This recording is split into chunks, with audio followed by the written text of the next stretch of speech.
भजनपुर नामक एक गांव में चंदन अपनी बीवी चमेली के साथ नया नया रहने आया था। गांव को देख चमेली बहुत खुश थी। गांव के सभी लोग चंदन और चमेली से अच्छे से बात करते। एक दिन चमेली गांव के ट्यूबवेल पर अपने घर के कपड़े धोने जाती है। वो उधर जाकर देखती है कि उधर तो बहुत ही सारी गांव की महिलाएं एक लाइन में खड़ी हैं, ट्यूबवेल से पानी लेने के चक्कर में। तभी चमेली की नजर थोड़ी सी दूर एक दूसरे ट्यूबवेल पर पड़ती है। अरे, कोई उस ट्यूबवेल पर क्यों नहीं जा रहा? सारी महिलाएं यहाँ ही क्यों इकट्ठा होकर कपड़े धो रही हैं? लगता है गांव में नई आई हो तुम। जी हाँ, मैं और मेरे पति, हम दोनों गांव में अभी नए ही आए हैं। तभी तो मैं कहूँ, तुम्हें उस ट्यूबवेल के बारे में कैसे नहीं पता? क्यों, क्या हुआ है उस ट्यूबवेल पर ऐसा? अरे, उस ट्यूबवेल पर एक बहुत भयानक चुड़ैल का साया है। तुम कभी भी उधर मत जाना, नहीं तो चुड़ैल तुम्हें जिंदा नहीं छोड़ेगी।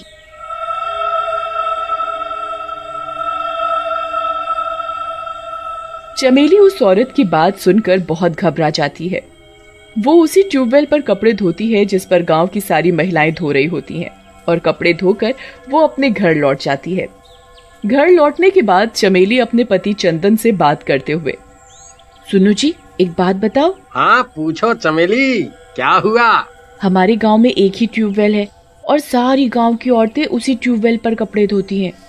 एक और ट्यूबवेल उसी ट्यूबवेल से थोड़ा आगे है, पर उधर कोई नहीं जाता जी। क्यों? ऐसा क्यों? ऐसा क्या हुआ जो सारी औरतें उधर नहीं जाती? उधर एक चुड़ैल का वास है। गांव की सारी औरतों ने मुझे उधर जाने को मना किया है। वहाँ एक चुड़ैल की आत्मा भटकती रहती है। चंदन चमेली की बात सुनकर बहुत जोर जोर से हंसने लगता है। ये क्या बोल रही हो तुम चमेली? ये भूत वगैरह कुछ नहीं होता। कल मैं जाऊंगा उस ट्यूबवेल पर, देखना, मैं जाऊंगा। चंदन चमेली के बताए अनुसार अगले दिन सुबह ट्यूबवेल पर जाता है। वो ट्यूबवेल पर जाकर ट्यूबवेल चलाने ही लगता है, तभी ट्यूबवेल के अंदर से चुड़ैल निकल कर आ जाती है। किसने याद किया मुझे? किसको अपनी जान प्यारी नहीं, जो मुझे नींद से उठा दिया? हाय राम, ये तो कोई डायन है। बचाओ, बचाओ। अरे, चमेली बिल्कुल ठीक कह रही थी। इस ट्यूबवेल में तो सच में एक चुड़ैल का वास है। मुझे चमेली की बात मान लेनी चाहिए थी। अगर मैं आज उसकी बात मान लेता तो आज ये चुड़ैल मेरे पीछे ना पड़ी होती। भागो, भागो रे भागो।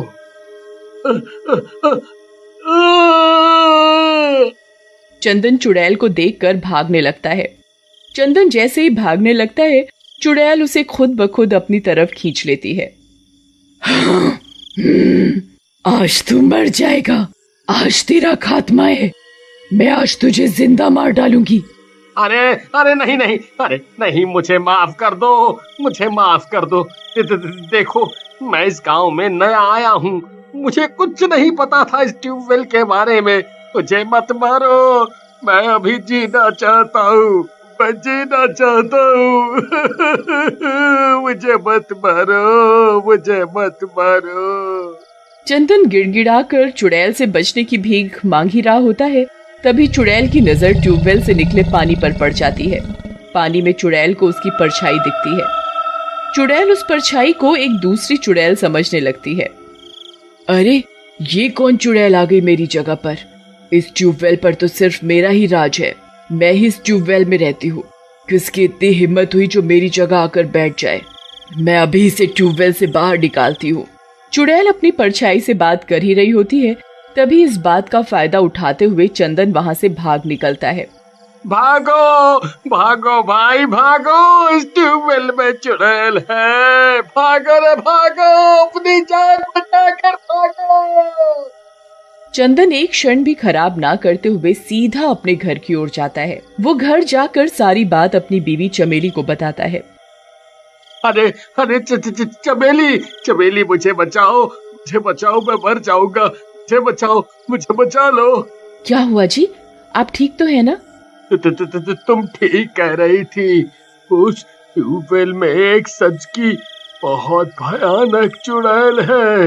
वो मेरे पीछे पड़ गई है। वो मुझे मार कर ही दम लेगी। हाँ हाँ, मुझे मार कर दम लेगी, मुझे मार देगी। मुझे बचा लो। अरे ऐसे कैसे? आप चिंता मत करिए, मैं आपको ऐसे परेशान नहीं देख सकती। मैं जल्दी ही कुछ ना कुछ करती हूँ और इस चुड़ैल से आपको जल्द ही छुटकारा दिल। चुड़ैल को देखकर चंदन की तबीयत बहुत खराब हो जाती है और वो काफी समय तक घर से बाहर भी नहीं निकलता। एक दिन चमेली अपने पति चंदन की बात अपने पड़ोसियों को बताती है। मेरे पति बहुत परेशान हैं, वो घर से बाहर तक नहीं निकलते। उन्होंने उस ट्यूबवेल पर चुड़ैल को देख लिया है, तभी से वो बीमार रहने लगे हैं। मुझे समझ नहीं आ रहा कि मैं उस चुड़ैल की आत्मा को कैसे शांति दिलवाऊं। ऐसे तो डर की वजह से मेरे पति पूरी जिंदगी घर में ही निकाल देंगे। हाय दैया, ये क्या कह रही हो? जब तुम्हें सब गांव वासियों ने बताया था कि उस ट्यूबवेल के पास नहीं जाना, तो तुम्हारे पति क्यों गए उस ट्यूबवेल के पास?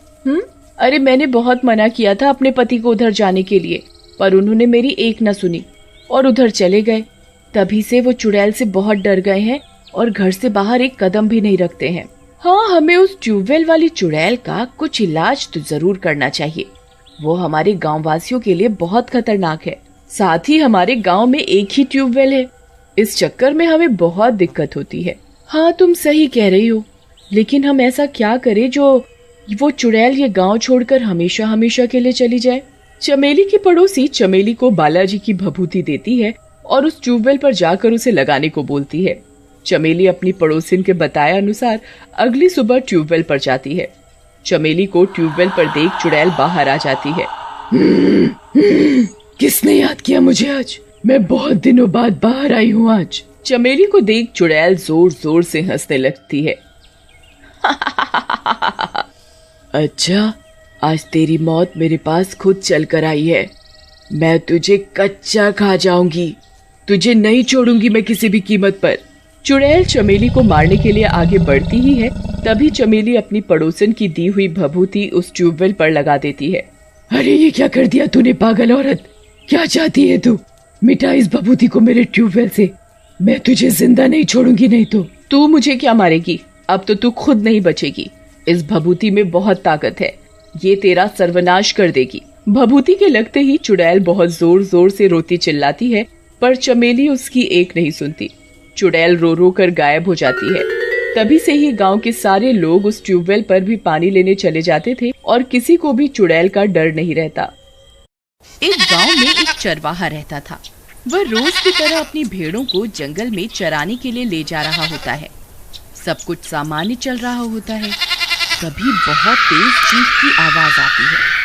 उसकी दोनों भेड़ें बहुत डर जाती हैं और वहां से भाग जाती हैं। चमन अपनी भेड़ों को यूं भागता देख घबरा जाता है। अरे ये क्या? ये कैसी आवाज थी? मेरी भेड़ें कहाँ चली गईं? मुझे उन्हें ढूंढना होगा। फिर चमन अपनी भेड़ों को ढूंढता ढूंढता जंगल में बहुत अंदर चला जाता है, लेकिन उसकी भेड़ों का कोई नामो निशान नहीं मिलता। अरे यार, अब ये दोनों भेड़ें कहाँ चली गईं? अगर मैंने इन्हें खो दिया तो मेरी बीवी बहुत नाराज हो जाएगी। अब क्या करूं? कहाँ ढूंढूं इन्हें? फिर वह बहुत देर तक इधर उधर ढूंढता रहता है, लेकिन उसे कोई सफलता नहीं मिलती। तभी अंधेरा भी हो जाता है। मैं जंगल के बहुत अंदर आ गया हूँ, यहाँ तो कोई मेरी मदद करने वाला भी नहीं है। अरे भाई, कोई है? कोई मेरी आवाज सुन रहा है? चमन के इस तरह चिल्लाने से एक भूत की नींद खुल जाती है। अरे ये कौन है? लगता है मेरा शिकार आसपास ही है। तभी वह भूत चमन की आवाज का पीछा करते करते वहाँ पहुँच जाता है। आज तो मजा ही आ गया। हे भगवान, ये मैंने क्या कर दिया? भूत जी मुझे छोड़ दो। वैसे ही मेरी दोनों भेड़ें पता नहीं कहाँ चली गई हैं। मैं बिना भेड़ों के घर गया तो मेरी बीवी मुझे वैसे ही घर में घुसने नहीं देगी, और ऊपर से अब आप भी यहाँ आ गए हैं। आज का तो दिन ही खराब है। हे भगवान, अब मैं क्या करूं? तू मेरा शिकार है, तू बच के कहीं नहीं जा सकता।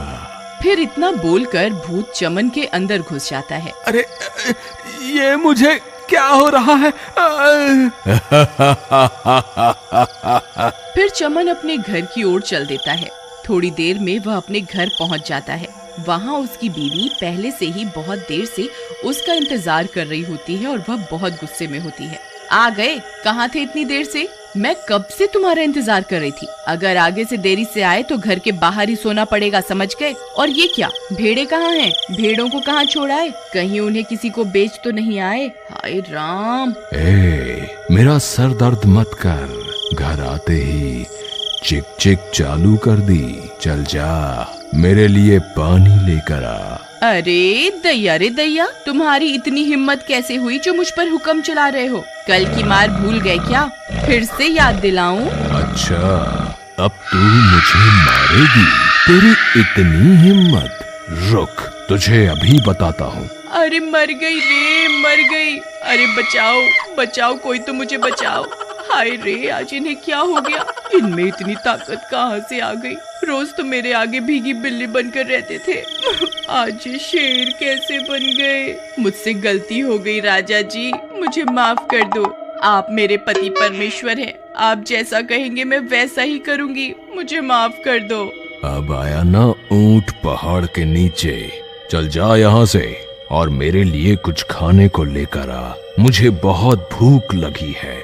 ठीक है, आप वहाँ बैठिए, मैं अभी कुछ खाने को लेकर आती हूँ। फिर उसकी पत्नी वहाँ से चली जाती है। अरे ये आज इन्हें क्या हो गया? ये आज ऐसा बर्ताव क्यों कर रहे हैं? कल तक इनकी मेरे आगे आवाज भी नहीं निकलती थी, तो आज ये सब कैसे हो गया? उसे कुछ समझ नहीं आता कि ये सब क्या हो रहा है। फिर वह चमन के लिए खाना लेकर जाती है। चमन उसके हिस्से का खाना भी खा जाता है। उसकी पत्नी हैरान परेशान होकर उसे देखती रहती है। फिर चमन पेट भर खाने के बाद सोने चला जाता है। अगले दिन सुबह होने पर, अजी सुनिए, सुबह हो गई, चलिए उठिए, काम धाम नहीं करना क्या? तेरी इतनी हिम्मत, तूने सुबह सुबह मेरी नींद खराब कर दी। रुक, तुझे अभी बताता हूँ। अरे भागो रे भागो, अपनी जान बचाकर भागो। हे भगवान, लगता है ये पागल हो गए हैं।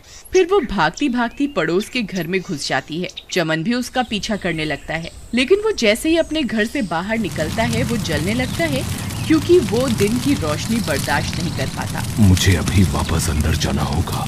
फिर चमन वापस अपने घर के अंदर घुस जाता है। एक गांव वाला चमन को धूप में यूं जलता हुआ देख लेता है। वो हैरान परेशान हो जाता है। बाल बाल बच गया, मैं दिन में बाहर नहीं जा सकता, मुझे इस बात का ख्याल रखना होगा। अरे ये क्या, ये कैसे हो सकता है? चमन भैया यूं धूप में आते ही जलने क्यों लगे? जरूर दाल में कुछ काला है। मुझे ये बात बाकी सब गांव वालों को बतानी होगी। फिर वो भागता हुआ जाता है और बाकी के गांव वालों को सारी घटना के बारे में बताता है। कालिया भाई, मुझे लगता है इनके ऊपर किसी भूत का साया है। जब से कल रात को ये जंगल से लौटे हैं, अजीब अजीब सी हरकतें कर रहे हैं। कल रात को ये घर में पड़ा पूरा खाना खा गए, मुझसे बदतमीजी भी की और इनकी आंखें भी भूत के जैसी लाल हो गई हैं। तुम घबराओ मत बहन, चलो मैं तुम्हारे साथ चलकर देखता हूँ। फिर वे दोनों मिलकर उसके घर जाते हैं। वहाँ पहले से ही कुछ गांव वाले घर के बाहर खड़े होते हैं। फिर कालिया और अनीता घर के अंदर जाते हैं। ए चमन, कहाँ है तू? जरा बाहर तो आ। तेरी अनीता बहन के साथ बदतमीजी करने की हिम्मत कैसे हुई? जल्दी बाहर आ, मैं तुझे अभी सबक सिखाता हूँ। चमन को कालिया की बात सुनकर गुस्सा आ जाता है। फिर चमन गुस्से में बाहर आता है। कौन है तू? तेरी इतनी हिम्मत, मुझसे तेज आवाज में बात करता है। रुक, तुझे अभी बताता हूँ। अरे मर गए रे, छोड़ मुझे, छोड़। चमन भाई मुझे छोड़ दो, मुझसे गलती हो गई। मैं अनीता भाभी की बातों में आ गया। तुम ठीक हो भाई? ये औरत ही गलत है, तुम उसके साथ सही कर रहे हो। मुझे छोड़ दो, मुझे जाने दो, मुझसे गलती हो गई। अनीता ये सब देखकर डर जाती है और वह वहाँ से भाग जाती है। अरे भागो रे, अपनी जान बचा के भागो।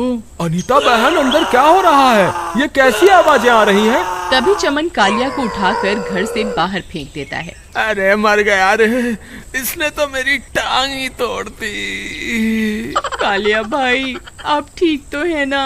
नहीं, मैं ठीक नहीं हूँ। चमन ने मुझे बहुत मारा, हाय मेरी गर्दन ही तोड़ दी। तुम सही कहती थी, चमन के ऊपर जरूर किसी भूत का साया है। वो बहुत शक्तिशाली बन गया है। हम में से कोई भी उसका मुकाबला नहीं कर सकता। तुम सही कहते हो कालिया भाई, मैंने अपनी आंखों से देखा था। चमन भैया जैसे ही धूप में बाहर आए वो जलने लगे थे। वो धूप बर्दाश्त नहीं कर सकते। हमें किसी तरह इस भूत को घर से बाहर लाना होगा। लेकिन भाई ये भूत बहुत ताकतवर है, हम इसे घर से बाहर कैसे लाएं? मेरे पास एक तरकीब है। क्यों ना हम घर की छत पे चढ़कर उसमें बहुत सारे छेद कर दें, जिससे सूरज की रोशनी घर के अंदर चली जाएगी और हमारी तरकीब काम कर जाएगी। अरे ये क्या, ये सूरज की रोशनी घर के अंदर कैसे आ रही है? लगता है इन्हें मेरी कमजोरी के बारे में पता चल गया है। अब मैं क्या करूं, कहाँ जाऊं? फिर वह भूत सूरज की रोशनी में तड़पने लगता है। अरे मर गया रे! अरे गाँव वालों रुक जाओ, ऐसा मत करो। हाय मर गया रे, मुझे छोड़ दो। तुम जिस औरत की मदद कर रहे हो वो बहुत जालिम औरत है। वो इस बेचारे चमन पर बहुत जुल्म ढाती है। तुम चमन को तो मुझसे आजाद करवा लोगे, लेकिन इस पापी औरत से कैसे आजाद करवाओगे? भूत की सारी बातें सुनकर गांव वाले हैरान रह जाते हैं और अनीता की तरफ देखने लगते हैं। भाई भूत की बात में दम तो है। अगर हम चमन को इससे आजाद करवा भी लें तो फिर ये औरत उसके ऊपर जुल्म ढाएगी। इससे अच्छा चमन को ऐसे ही रहने देते हैं। ये भूत ही इस औरत को सही सबक सिखाएगा। नहीं नहीं, ऐसा मत कहिए। मुझे मेरी गलती का एहसास हो गया है। मैं आज के बाद चमन को कभी कोई तकलीफ नहीं पहुंचाऊंगी। मैं वादा करती हूँ। आप बस चमन को इस भूत से आजाद करवा दीजिए। ठीक है, हम तुम्हारी बातों पर विश्वास करते हैं, लेकिन मुझे लगता है हमें इस भूत को भी मारना नहीं चाहिए। इसने भी अनजाने में ही सही, लेकिन चमन की मदद की है। ए भूत, हम तुझे मारना नहीं चाहते। अगर तू चमन का शरीर छोड़ देगा तो हम तुझे छोड़ देंगे। बोल, मंजूर है? हाँ मुझे मंजूर है, लेकिन मैं धूप में बाहर नहीं जा सकता। मुझे थोड़ा समय दे दो। जैसे ही अंधेरा होगा मैं इसका शरीर छोड़कर यहाँ से चला जाऊंगा।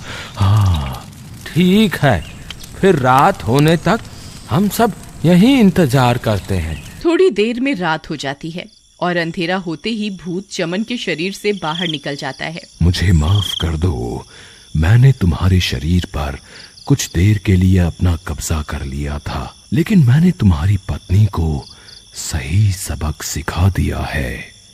आज के बाद वो तुम्हें कभी नहीं सताएगी। फिर इतना बोलकर वह भूत वहाँ से चला जाता है। चमन की पत्नी को अपनी गलती का एहसास होता है और वह चमन से माफी मांगती है।